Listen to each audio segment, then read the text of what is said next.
Shalom, shalom, boa tarde. Hoje nós estamos no dia 3 de dezembro do ano 2021, pelo nosso calendário gregoriano. E pelo nosso calendário judaico, hoje nós estamos no dia 29 de Kislev, do ano 5782. Ao pôr do sol de hoje, nós estaremos adentrando no último dia do mês de Kislev, e estaremos então a partir do pôr do sol de amanhã, encerramento do Shabat. Portanto, após o encerramento do Shabat, nós estaremos adentrando no primeiro dia do mês de Tevet. Daqui a pouco vamos falar alguma coisa, e durante amanhã e depois de amanhã estaremos falando algumas coisas mais sobre o mês de Tevet, né? E tem muita coisa para aprendermos aí no mês de Tevet.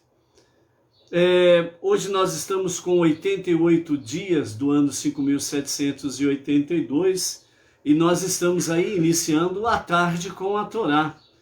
Realmente é muito bom estarmos juntos, né, no estudo da Torá.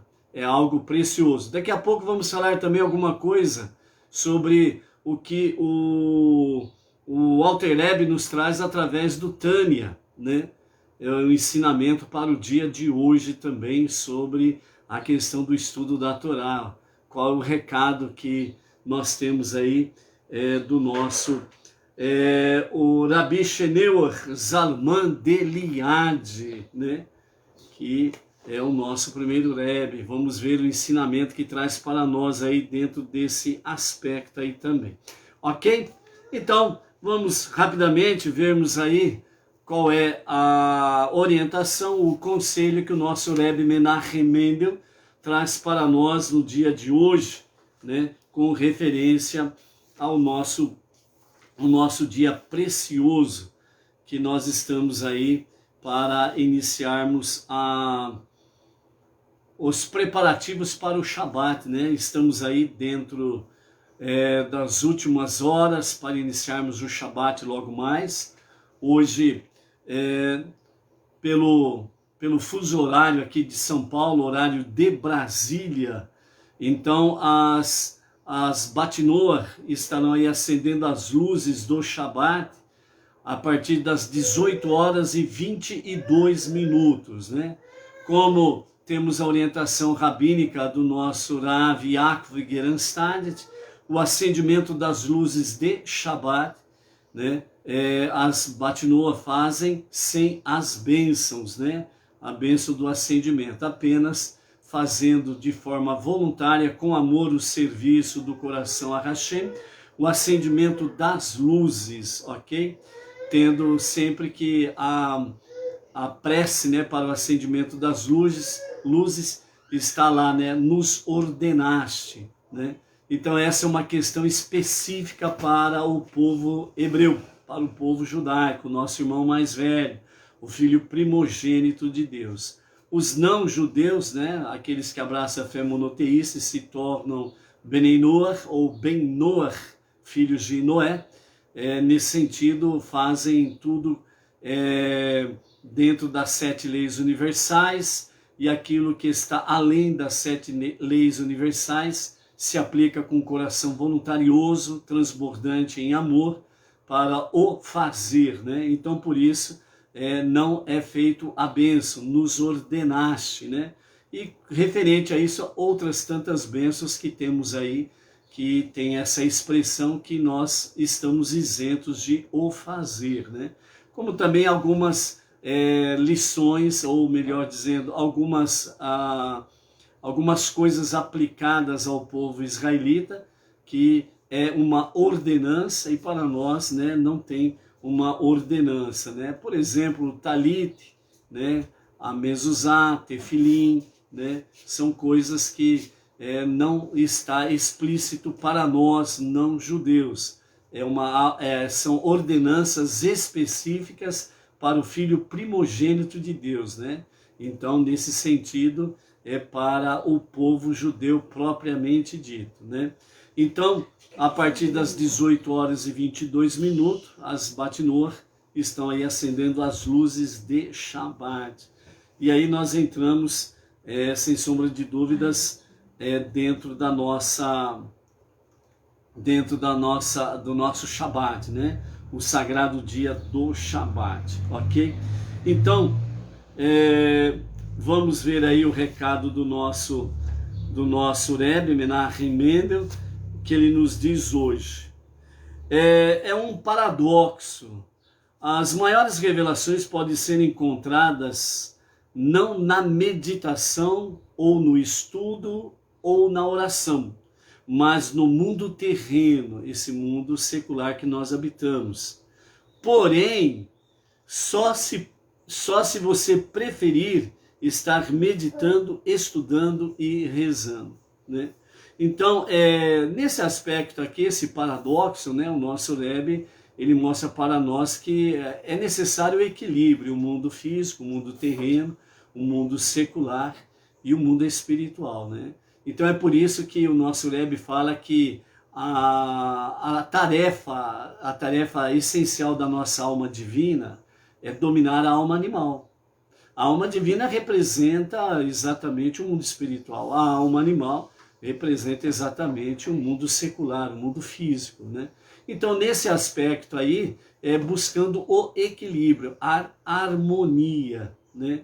Então, quando nós nos dedicamos nas nossas atividades diárias, quando nós nos dedicamos no nosso mundo secular, físico, materialista, quando nós nos dedicamos ao campo espiritual, né? Estudando, fazendo as nossas reflexões dos ensinamentos, fazendo as nossas preces diárias, então nós trazemos equilíbrio para o mundo. Então por isso que é importante nós estarmos nessa conexão, para trazermos equilíbrio ao mundo, ok? Então você olha para o mundo e fala, ei, o mundo está terrível. Procure olhar o outro lado da moeda, ok? Né? Vejam bem, a Hassidut Chabad, os ensinamentos do movimento Chabad, hoje estão presentes nos 4 cantos da terra, entre as nações. Hoje todas as nações, elas têm o movimento Chabad. Então, não é bem assim, o mundo está um caos e papapá olhando de forma negativa e apenas negativa, né? Existe sim, entre as nações, uma grande quantidade de luz. E é através da Hassidut Chabad, através do movimento Chabad, né, que está aí os ensinamentos sendo espalhados nos 4 ventos, né? Como disse muito bem o Rebbe Menachem Mendel, né, aos rabinos, né?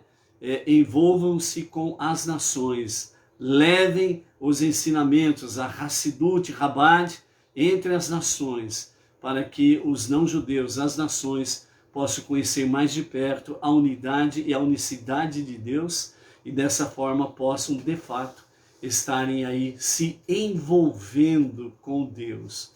E é dentro desse sentido que nós temos aí a questão do Tânia, né? Então veja bem, o Likutei Amarim, ou Tânia, né?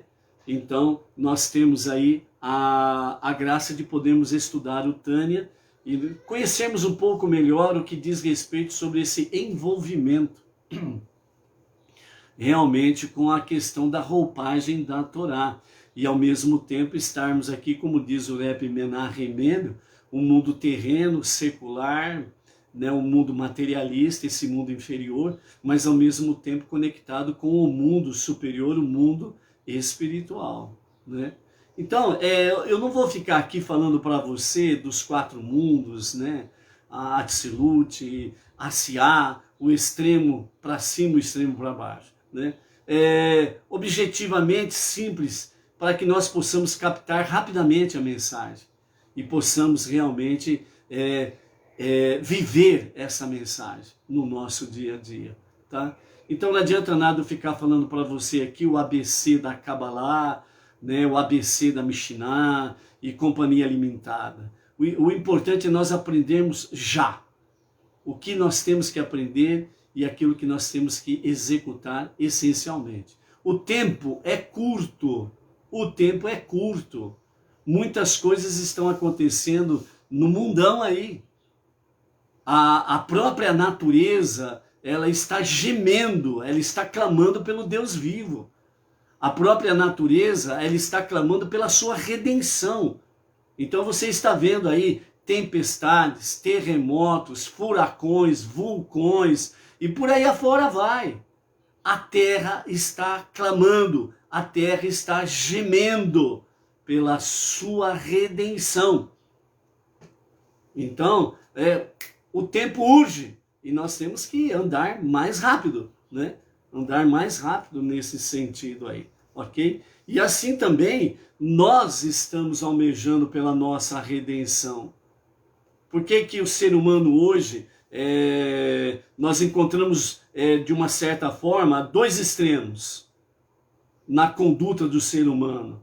Aquela perversa, maligna, baixa, podre, e ao mesmo tempo nós estamos vendo aí um outro lado da humanidade que estão ansiando, buscando, né, subir a escada espiritual, a escada de Iacove, que ele viu no seu sonho lá em Bet-El. Então, o outro lado da humanidade que está buscando isso, elevar-se espiritualmente. Então, o mundo está nesse sentido, e o ser humano também assim está almejando, buscando a sua redenção. Por isso, hoje mais do que nunca, o que foi dito com os nossos sábios do passado distante, os nossos sábios da atualidade, principalmente a partir da liderança do Rebbe Menachem Mendel no movimento Chabad, trazendo a Hassidut, os ensinamentos Chabad, baseado em Baal Shem Tov, né? Trazendo esses ensinamentos para que realmente a alma divina ela venha ansiar e buscar isso ativamente, e dessa forma ter força sobre a alma animal que não quer nada com nada, né? É a mesma coisa, por exemplo, né? Tem aqueles que não querem nada com nada, então estão no outro extremo negativo, escuro da história, da sua vida. E outros que estão buscando cada vez mais luz. E é por isso que nós precisamos estar cada vez mais envolvidos nesse sentido aí, ok? Então hoje, dia 29 de Kislev, né?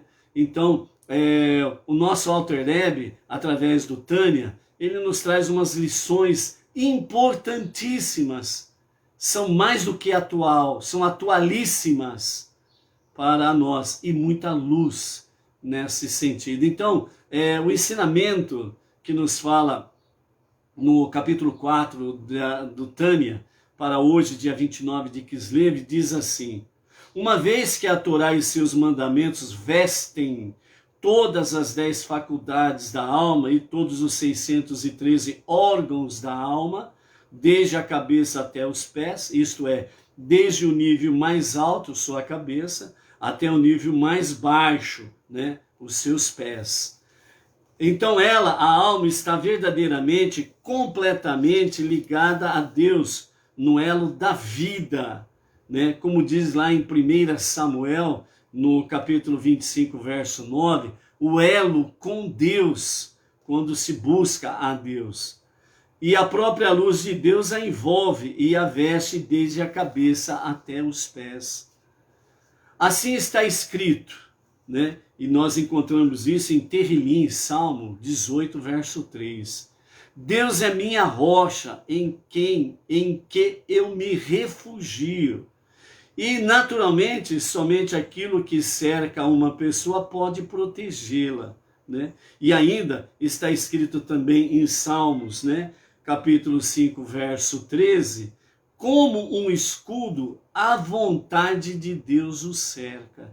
Ou seja, o escudo que nós temos é a vontade de Deus. A vontade de Deus é nos proteger. A vontade de Deus é um escudo contra todo e qualquer mal, contra todo e qualquer avanço do adversário. e dos inimigos. Então a vontade de Deus é que nos cerca, é o nosso escudo. Se Ele assim o deseja, como diz o profeta em outra passagem, ele nos fala, estendendo Deus a mão para abençoar, quem poderá impedir? Se Deus estende a sua mão para abençoar, a sua destra, a sua direita, para abençoar, para proteger, quem vai poder impedir esta ação de Deus? Então, dessa forma, significa que a sua vontade e sabedoria, que estão vestidas na Torá e em seus mandamentos. Nós vemos de qualquer modo que, embora a sabedoria e a vontade de Deus estejam além do alcance humano, elas lhe são acessíveis, porque a Torá está vestida em termos físicos e seus mandamentos estão vestidos em objetos físicos, reais. Você pega a Torá na mão. Então você tem a Torá na mão, ela é palpável, né? Então dessa forma, a vontade divina e a sua sabedoria, que humanamente falando nós não temos como alcançar, por quê? Porque está muito além das nossas posses, do nosso poder, do nosso alcance. Mas quando a vontade divina e a sua sabedoria se revelou, materializando-se no Monte Sinai, na outorga da Torá, então nós temos ela palpável. Ou seja, a vontade de Deus e a sua Torá, a sua palavra, se tornaram palpáveis, certo? Então, por isso, essa é a razão pela qual foi dita. Uma hora de arrependimento e boas ações neste mundo que nós habitamos, o mundo de Assiá, o mundo da ação, é melhor que toda a vida no mundo vindouro. Olha como o nosso Alter Rebbe traz para nós sobre a questão da Techuvá, do retorno a Deus para o verdadeiro e sincero e original arrependimento, genuíno arrependimento. Ou seja, uma hora de arrependimento e boas ações neste mundo que nós estamos, nesse mundo inferior, vale mais do que toda a eternidade no Olam Rabá, na vida eterna, no mundo vindouro. Vejam bem como nós podemos vislumbrar aqui o poder do arrependimento, o poder da Techuvá. Continuando, o nosso Alter Rebbe diz, né? Pois a recompensa no mundo vindouro consiste em desfrutar da radiação da presença divina, que é o prazer derivado da compreensão da divindade. Nenhum ser criado, até um ser espiritual dos mais altos domínios, tais como os anjos e as almas, podem compreender mais que um vislumbre da luz divina, motivo pela qual a recompensa das almas no mundo vindouro é chamada de a radiação da presença divina, uma vez que ela não é mais do que uma remota centelha da luz divina. Ou seja, aqui o Rebbe, ele está fazendo uma comparação com a Techuvá e o Olam Rabá, a vida eterna, né? Que tanto os anjos como a nossa alma, ela vai desfrutar de uma radiação da presença divina, que é o que? Exatamente a centelha da luz divina. Em comparação com a Techuvá, que a Techuvá, uma hora de Techuvá aqui e de boas ações, ela vale mais do que o Olam Rabá. Então vejam a importância que Deus dá para o pecador que faz Techuvá. Algo magnífico, magnífico, a Techuvá. Deus valoriza esta alma, esta vida, mais do que ela entrando no Olam Rabá. Vejam o poder da Techuvá para esse tempo presente que nós chamamos de hoje. Porém, quando a essência e glória do santo, abençoado seja ele, nenhum pensamento pode apreendê-lo em absoluto, né? Então, aquela questão, né? O verdadeiro sábio é aquele que diz que eu não sei nada, estou aprendendo. O verdadeiro sábio é aquele que não se mostra como um sábio, muito pelo contrário, é aquele que se mostra como um aprendiz. Esse é o verdadeiro sábio. Foram os nossos mestres do passado, os nossos patriarcas, as nossas matriarcas. Assim foi com Moshe, assim foi com Arão, assim foi com Levi e Erudá, assim foi com o rei David, com Salomão, com os profetas, com os sábios do tempo modernizado, vamos assim dizer, da era contemporânea, dos nossos rebes, dos nossos rabinos. Esses são os verdadeiros sábios. Eles não se comportam como: oi, é comigo mesmo. Você quer aprender alguma coisa? É comigo mesmo. Eu sei. Eu sou o sabidão. Não sabe nada. Não sabe nada. É um papagaio. Nada mais do que um papagaio. O verdadeiro sábio é aquele, como diz os nossos verdadeiros sábios, é aqueles que dizem que eu ainda não aprendi nada, estou aprendendo. O Rebbe Menachem Mendel, já nos últimos dias do ocultamento do seu corpo físico, ele dizia que, depois de vários anos, longos anos, de estudos profundos, reconheço que a prece de uma criança pequena é mais preciosa para Deus. Vejam o que um sábio diz e como se comporta. Simples assim. Veja o que Moshe fez quando Korah, Adatã e Avirã se rebelaram contra ele. Ele não se portou como o sabidão, o poderoso, o líder máximo. Diz o texto sagrado que Moshe, ele levantou-se e foi atrás de Datã e Avirã para tentar persuadi-los a não prosseguirem na sua rebelião. Ele não esperou Datã e Avirã ir a ele. Ele foi atrás de Datã e Avirã. Korah não tinha mais o que fazer. Moshe já não tinha mais o que fazer. Por quê? Porque ele estava na prepotência. Eu sou bom. Eu sou ou igual ou mais sabidão do que Moshe e Arão. Eu posso liderar esse povo melhor do que Moshe e Arão. Essa prepotência de Korah o derrubou profundamente aos abismos. Datã e Avirã ainda havia uma possibilidade de redenção.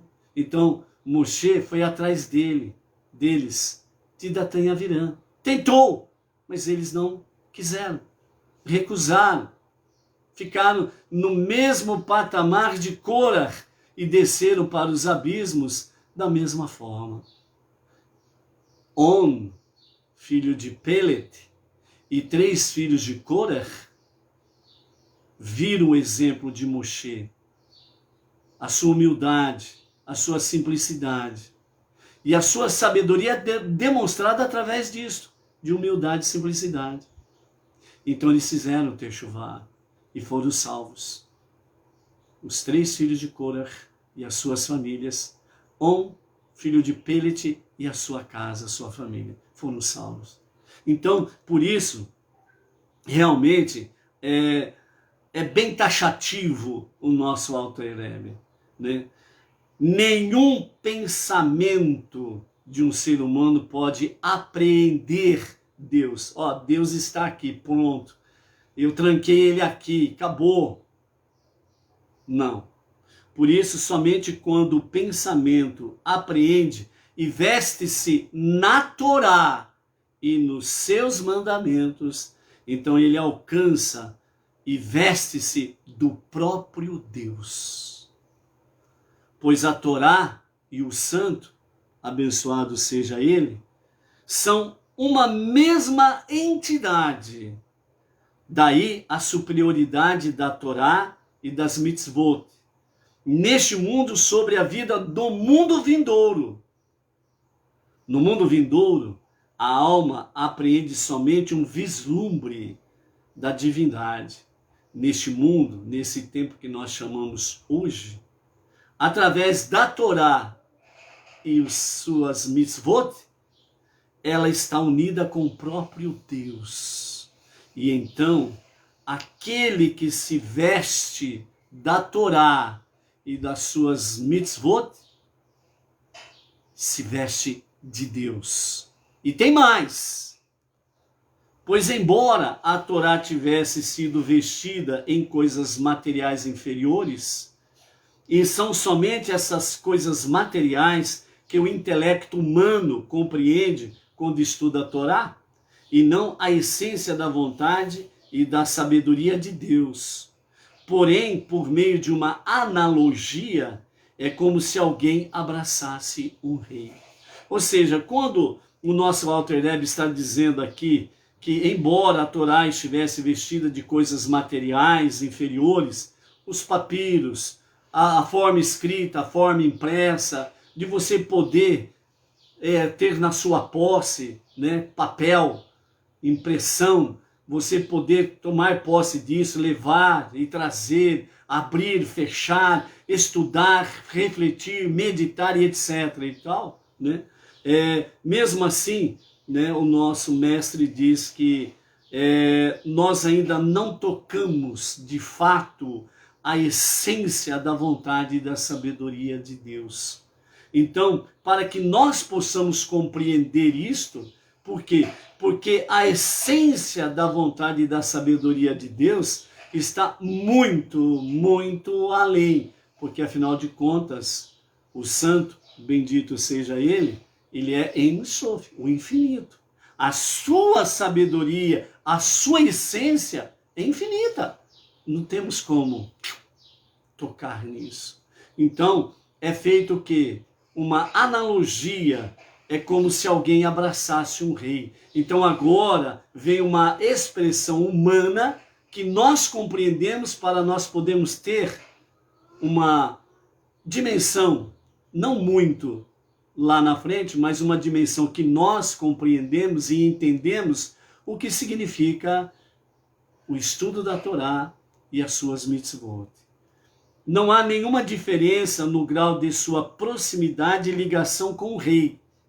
Se ele o abraça quando o rei está vestindo um traje ou muitos trajes reais, uma vez que o corpo do rei está nele, ou seja, o corpo do rei está dentro das suas vestes reais. Então, mesmo que se abrace o rei, ele vestido com seus trajes, e você não consegue tocar o seu corpo propriamente dito, mas você sabe que dentro daquelas vestes reais está o corpo do rei. Então, quando se abraça o rei, ou seja, abraça o rei as suas vestes, você não o toca pessoalmente, mas você toca no rei através das suas vestes. Então, é como você estivesse de fato abraçando o próprio rei, corpo a corpo.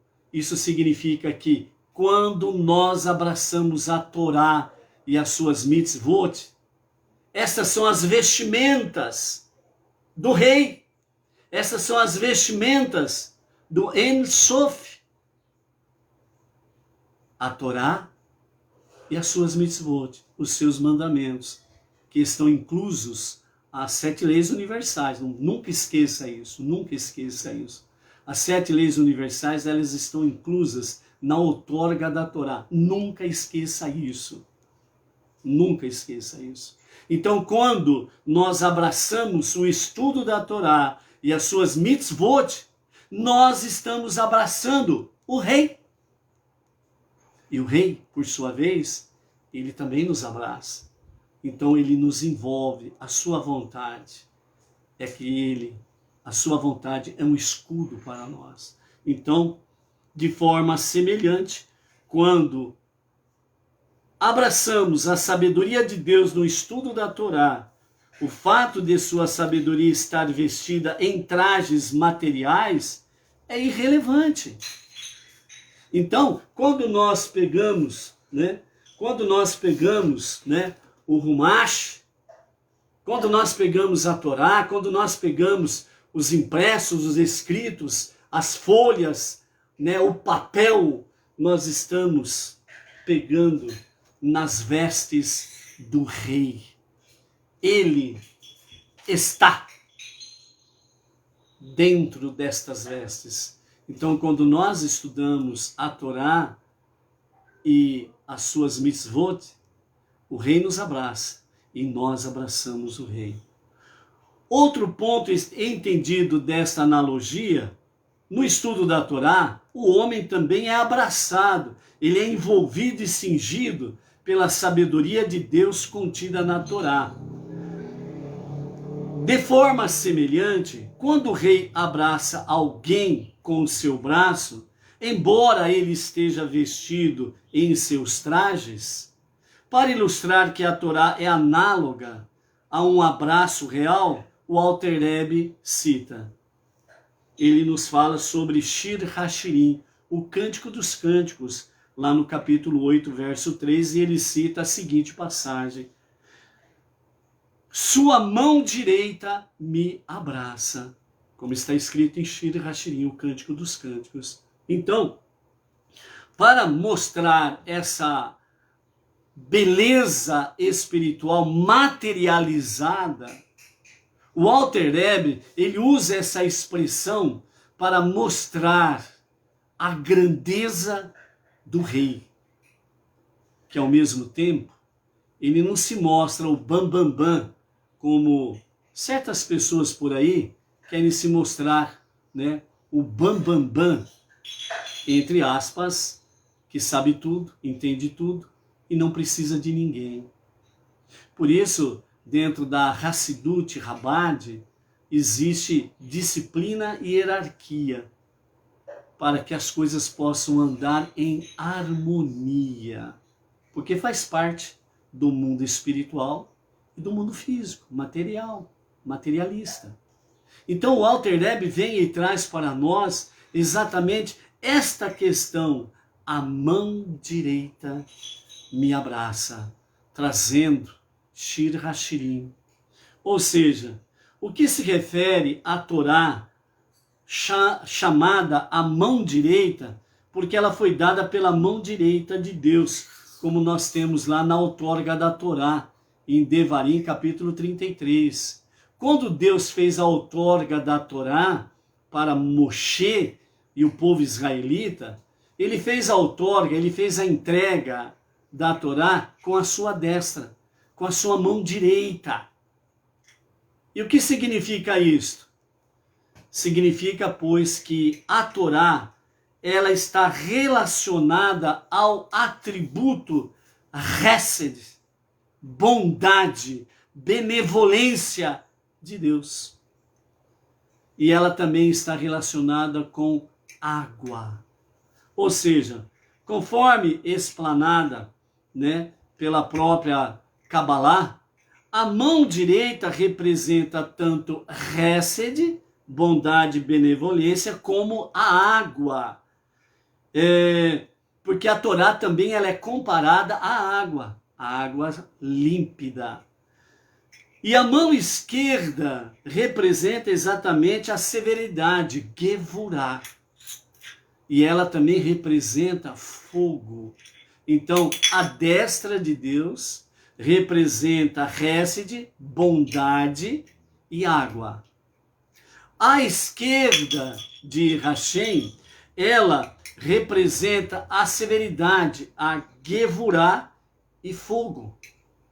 Quando o versículo diz que a mão direita de Deus me abraça, esse barulhinho que vocês estão escutando aqui é o meu neto mais novo, tá? O Benjamin, que está aqui brincando aqui ao pé da mesa de estudos, né? E já está aqui fazendo presença, né? Então, ele está por aqui, ok? Assim, a ligação que o estudo da Torá cria entre a alma e Deus é dupla. A alma abraça a Deus e é abraçada por Deus. Nisso, o estudo da Torá é superior às outras mitzvot. Então, nesse dia 29 de Kislev, em que nós estamos ainda até o pôr do sol no 5º dia de Hanukkah, portanto, já acendemos 5 luzes de Hanukkah, ou seja, avançamos mais da metade sobre a escuridão. Avançamos mais da metade na nossa jornada da festa das luzes, onde a destra Hesed, bondade e água, nós estamos mais dentro disso. E nós somos abraçados pelo Rei e nós podemos abraçar o Rei. Então, nesse aspecto aqui, né, o nosso Alter Rebbe traz para nós essa graça bendita. Por isso, o estudo da Torá é superior às outras mitzvot. Por isso, ela precisa estar associado à benevolência, à bondade de Deus. E com água, que nós somos lavados e purificados pela água. A água, essencialmente, da Torá. Baruch Hashem? Ok. Vamos em frente. Né, Benjamin? Vem cá, Benjamin. Vem dar um oi aqui para a turma. Vem cá, Benjamin. Corre aqui, Benjamin. Olha lá. Vem aqui com o vovô. Oi. Ai. Olha lá. Olha lá o Benjamin. Olha lá o Benjamin. Dá um shalom para a turma lá. Shalom, pessoal. Dá lá um shalom lá. Shalom, pessoal. Estamos aqui, ó. Olha lá, o sorrisinho dele aqui. Então, esse é o nosso Benjamin, né? O filho do sul. Né? E hoje nós estamos aqui na nossa sexta aliá, né? Agora nós vamos ver o encontro do Benjamin com Yosef na nossa jornada da nossa Parashá semanal Miketze, na nossa sexta leitura. Ok? Baruch Hashem? Benjamin volta para os seus brinquedos. Uhul! Né? Então é isso daí. Então a nossa aliá de hoje, ela está no capítulo 43 de Gênesis, a partir do verso 16, e nós vamos até o verso 29. Ok? A Malu de Palmas, Tocantins, né? Falou para deixar ele brincar. A Edina Silva de Bauru, né? Aqui já está chamando o Benjamin de fofura. A Malu lá do Distrito Federal já está chamando, né, ele de fofo, né? E então estamos aí, né?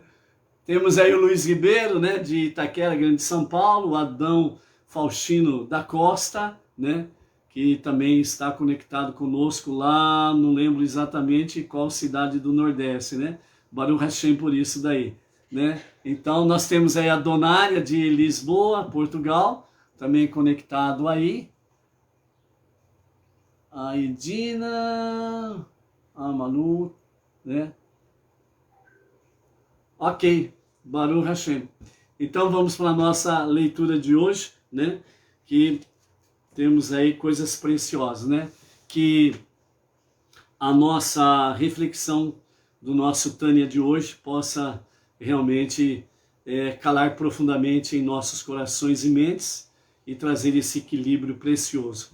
Abraçar o Rei e ser abraçado pelo Rei através do estudo da Torá e as suas mitzvot. Baruch Hashem. Então nós estamos aqui naquela passagem em que José, ele manda os seus irmãos voltarem para Yaakov, deixa ali, entre aspas, né, como prisioneiro Shimon, e eles retornam com o recado para Yaakov que, para eles retornarem ao Egito, eles teriam que levar Beniamim, né? E então, a princípio, Yaakov ele se recusa, ele demora em tomar uma posição, uma decisão, e aí então já começa a faltar a alimentação, e aí ele se dobra diante da vontade, como ele chama lá, o homem, né, sem saber que era o seu filho Yosef, e então ele permite com que Beniamim vai, mas Beniamim vai por causa do endosso de Yehudá, né? Então Yehudá fez a proposta mais adequada e mais responsável, dizendo ao seu pai, né? Yaakov Avino, Beniamim, vai comigo e sob a minha responsabilidade e confiança. Se eu não retornar com ele e devolvê-lo a ti, são e salvo, que eu não tenha parte contigo no Olam Rabá. Então essa proposta para Yaakov, ela foi muito importante, porque ele sabia muito bem o peso do Olam Rabá, a vida eterna, o mundo vindouro, assim como também ele sabia exatamente o que Yehudá estava dizendo. E ali Yehudá estava dizendo como, de fato, o líder espiritual de todo o povo israelita. E de onde descenderia o rei David e Mashiach.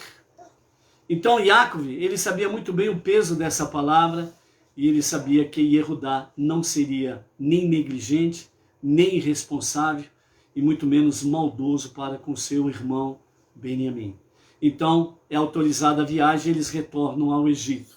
Chegando ao Egito, então é onde nós temos aqui esse momento do encontro, capítulo 43, do verso 16 até o verso 29, ok? Então diz assim: Iosif, ao ver Beniamim com eles, disse ao superintendente de sua casa: traz os homens para casa e manda bater animais e preparar sua carne, porque esses homens farão comigo a primeira refeição do dia, né?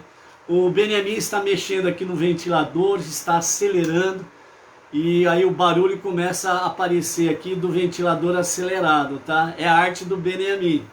Depois eu acerto as contas com ele, tá bom? Vamos ver se a vovó vem aqui e acerta aqui os passos do Beniamim, no bom sentido, obviamente, né? Para que o barulho do ventilador seja diminuído, ok? Então, vamos lá. Então, porque esses homens farão comigo a primeira refeição. Foi essa orientação, né, que Iosif deu aos seus encarregados da sua casa, ok? Então José assim falou na presença de seus irmãos, para que escutassem que ele mandava preparar uma refeição especial para eles, né? Então, dessa forma foi preparado a refeição. O verso 17 nos fala, né? O homem fez como Iosif falou, e o homem acompanhou as pessoas à casa de Iosif.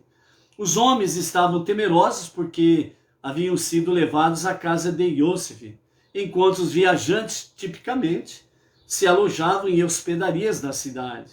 Eles disseram: por causa do dinheiro devolvido a nossos fardos, quando estivemos aqui da primeira vez, fomos trazidos para cá para que sejamos acusados falsamente e atacados, encarcerados e tomados como escravos, junto com os nossos jumentos. Quer dizer, realmente, né, aqui mostra o seguinte: quando o ser humano está com a sua consciência pesada, quando alguém procura fazer o bem para ele, ele pensa tudo ao contrário. Ele pensa tudo negativo, né? Então, quando nós estamos com a nossa consciência pesada e de repente alguma coisa boa acontece, a gente já pensa o pior: vai acabar o mundo. Vai acontecer um negócio bom desse jeito aqui, que isso? Onde já se viu? Eu estou em falha, eu estou em pecado, eu estou não sei. A gente joga sobre os nossos ombros um fardo que Deus não jogou. Nós muitas vezes colocamos uma canga, né? A canga, aquela coisa de junta de boi que coloca no pescoço do boi para subjugá-lo, né? Então muitas vezes nós colocamos uma canga no nosso próprio pescoço que Deus não colocou. É o próprio homem, o próprio ser humano que coloca a canga no seu pescoço. Deus, ele tem do bom e do melhor a dar a cada um de nós. Nós precisamos, como diz o nosso Alter Rebbe no Tânia, na sabedoria de hoje, do Tânia, 29 de Kislev, né? Nós precisamos abraçar o rei. E nós precisamos ser abraçados pelo rei. E quando nós nos envolvemos com as vestes reais, que é o estudo da Torá e as suas mitzvot, Deus não vai olhar para nós e vai ficar nos acusando. Ô fulano, você fez isso. Ô fulano, você fez aquilo. Cadê o chicote que eu vou passar o chicote em você agora? Ou então, às vezes, a pessoa é tão dramática que ela fala, pronto, agora o rei vai passar a mão na espada e ó... Não. Não vamos colocar uma canga no nosso pescoço que Deus não colocou. Por isso ele nos deu a leveza da Techuvá. A leveza da Techuvá. Para que nós possamos fazer a Techuvá, o retorno a Deus para o verdadeiro e genuíno arrependimento, para nós termos essa leveza com Deus.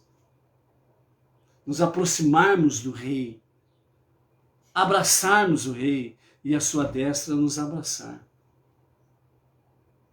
Então, por isso, né, quando eles foram, os irmãos de Yosef foram levados para a casa do governador do Egito, eles pensaram as piores coisas. Por quê? Porque eles estavam com a consciência pesada. Eles ainda não tinham consertado, apesar deles terem se arrependido, mas eles ainda não tinham consertado o dano causado. E eles precisavam fazer essa segunda parte da Techuvá. Quando há um genuíno e verdadeiro arrependimento, né? Então o que acontece? As pessoas corrigem as suas arestas, as suas falhas, corrige da melhor forma possível os danos que causaram. E essa parte, apesar deles terem já se arrependido, essa outra parte eles ainda não tinham colocado em ação. Por quê? Porque primeiramente eles não tinham encontrado Yosef. Então eles não poderiam falar para o pai Yaakov que Yosef não está morto, está vivo. Mas como que eles poderiam falar para o Yaakov Avino que Yosef estava vivo se eles não tinham uma prova de vida de Yosef? Então, quando eles foram levados para a casa do governador do Egito, que até então eles não sabiam quem era, então o peso de consciência bateu forte. A canga no pescoço pesou realmente.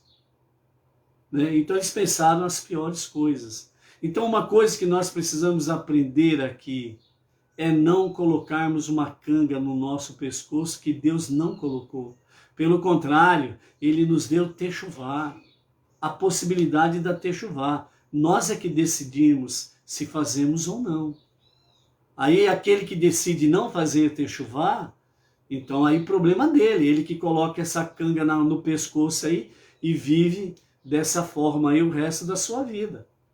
Com peso de consciência arrastando, né? Arrastando o seu nariz pelo chão, que nem um suíno, né? Vale a pena isso? Não vale. Então, continuando. E eles aproximaram-se do superintendente da casa de Yosef, fazendo-o sair da casa, né? Yosef, né? Falou para ele saindo da casa e falaram-lhe a entrada da casa. Por gentileza, senhor, descemos anteriormente para comprar alimento. Acredita-nos o próprio fato de termos sido obrigados a fazê-lo. É humilhante para nós. Estamos acostumados a dar comida aos outros, ajudar os outros. Portanto, como vês, não teríamos vindo se não fosse necessário. Então, quando chegamos à hospedaria, abrimos nossos fardos, vimos que o dinheiro de cada um estava na boca do nosso fardo, o nosso próprio dinheiro, com o seu peso exato. Nós o trouxemos de volta. Também trazemos dinheiro adicional para com ele comprar mais alimentos. Não sabemos como for parar nos nossos fardos aquele dinheiro, ou quem realmente colocou ali. E ele respondeu: tudo está bem convosco, não temais, vosso Deus, pelo vosso mérito, e se vosso mérito for insuficiente, então o Deus de vosso Pai, pelo mérito de vosso Pai, pôs um tesouro secreto para vós em vossos fardos. Vosso dinheiro chegou a mim. Dito isso, ele levou-lhes Simão, para fora, para encontrar os seus irmãos. Então Simão encontra-se com seus irmãos e ele relata aos seus irmãos que em momento algum foi maltratado, espezinhado, humilhado ou qualquer coisa semelhante. Também Simão fala para os seus irmãos que ele não ficou em cadeia, em prisão. Ele ficou ali na casa do próprio governador. Ele ficou muito bem hospedado, Então ele falou para os seus irmãos realmente que ele ficou muito bem. Então o homem levou os irmãos mais uma vez para dentro da casa de Iosif e deu-lhes água e eles lavaram os pés e ele forneceu forragem a seus jumentos. Eles aprontaram o presente para quando Iosif chegasse para a primeira refeição do dia, arranjando em travessas elegantes, pois escutaram que comeriam ali, Enquanto o servo da casa de Iosif fazia a recepção, etc. e tal, também era responsável ali pelas questões financeiras da casa de Iosif. E quando eles falaram tudo aquilo, então ele falou, fica tranquilo, já ele estava devidamente orientado por Iosif, Então, fica tranquilo aí, porque nós recebemos, o dinheiro de vocês chegou, tá tudo certo, beleza, tá aqui Simão, e vamos nos preparar que daqui a pouco o governador chega. Verso 26, quando Iosif chegou à casa, ofertaram-lhe os presentes que haviam levado ao aposento interno e prostraram-se diante dele. Ele indagou sobre seu bem-estar e perguntou: como está vosso pai idoso de quem falastes? Ele está ainda vivo? E eles responderam: teu servo, nosso pai, está bem, ainda está vivo. E inclinaram a cabeça e prostraram-se de novo, em sinal de agradecimento pelo interesse de José, pelo bem-estar deles e do seu pai. Iosif levantou seus olhos e viu seu irmão Beniamim, filho de sua mãe, e disse: é este vosso irmão mais novo de quem me falastes?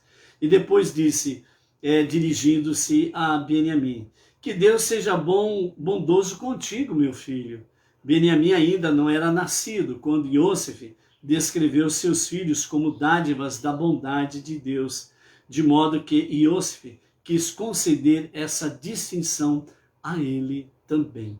E aqui então nós encerramos a nossa sexta aliada.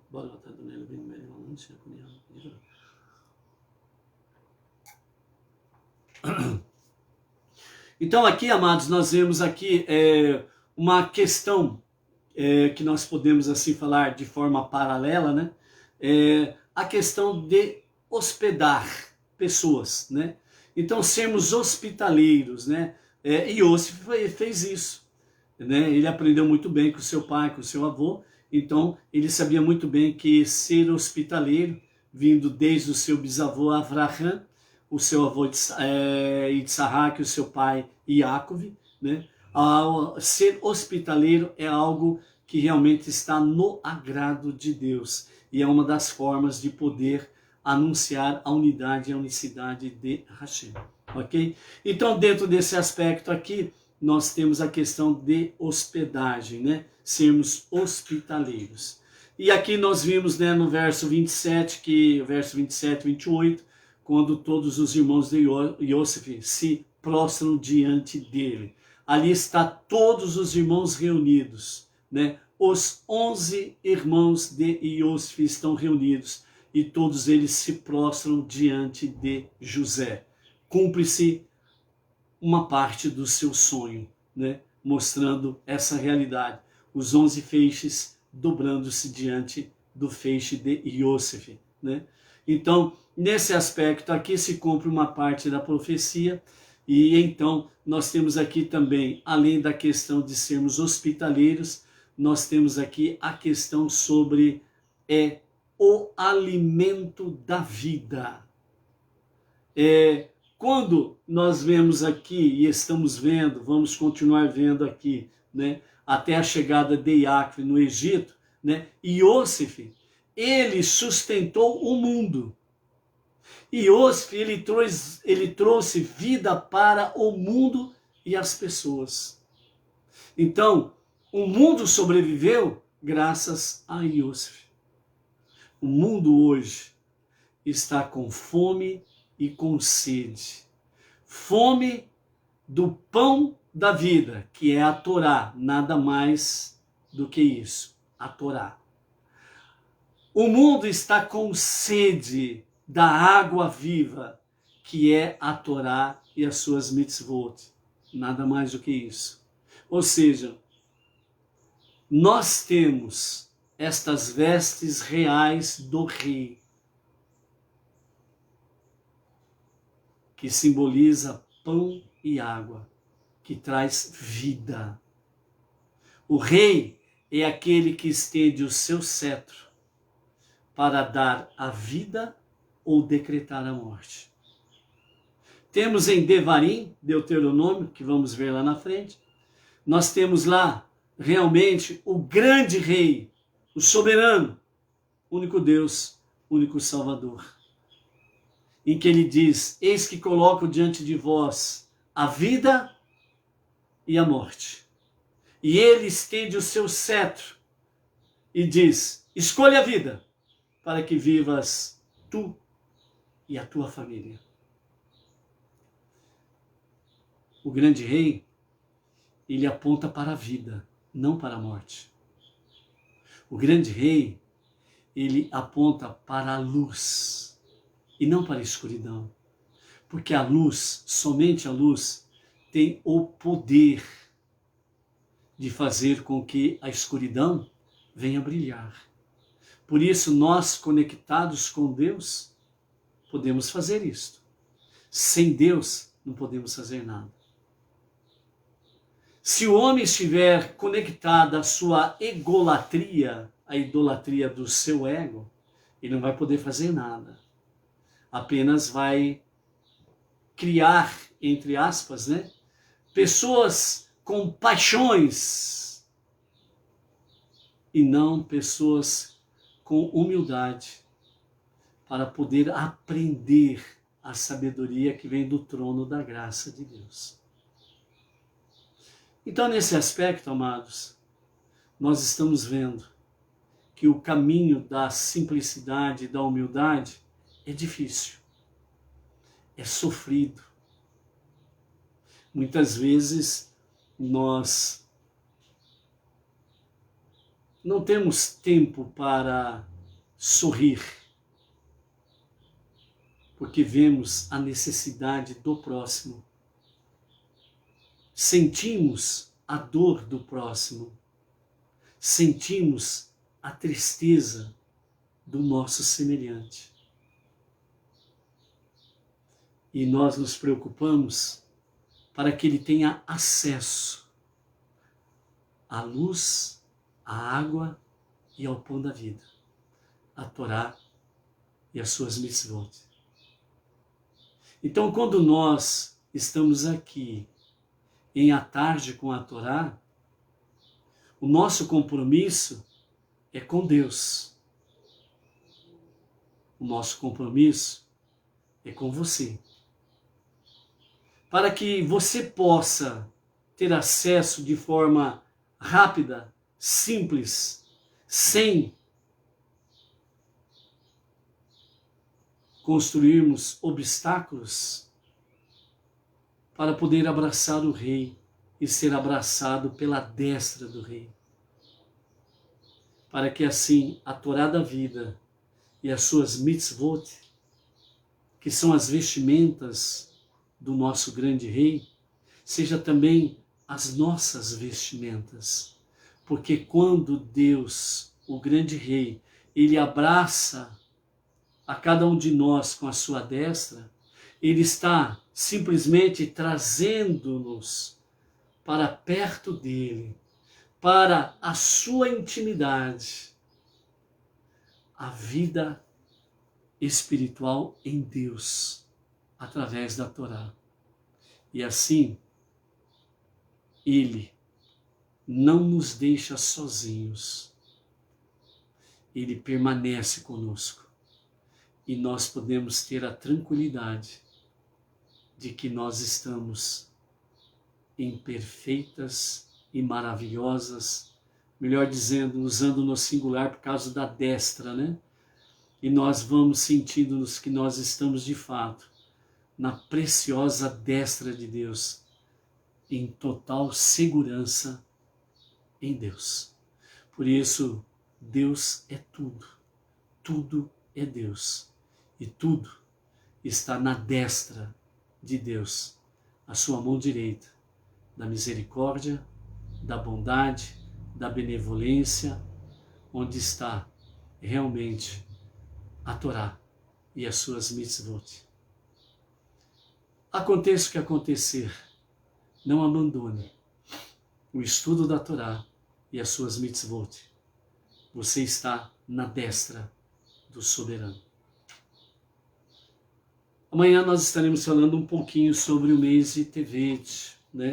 E estaremos trazendo para você, para nós, né, alguns ensinamentos sobre o mês de Tevet, a preciosidade que nós temos no mês de Tevet, mas também uma dura realidade que nós encontramos no mês de Tevet, onde nós temos aí 3 grandes calamidades que se abateu sobre o nosso irmão mais velho, o povo judeu, né, o filho primogênito de Deus, né?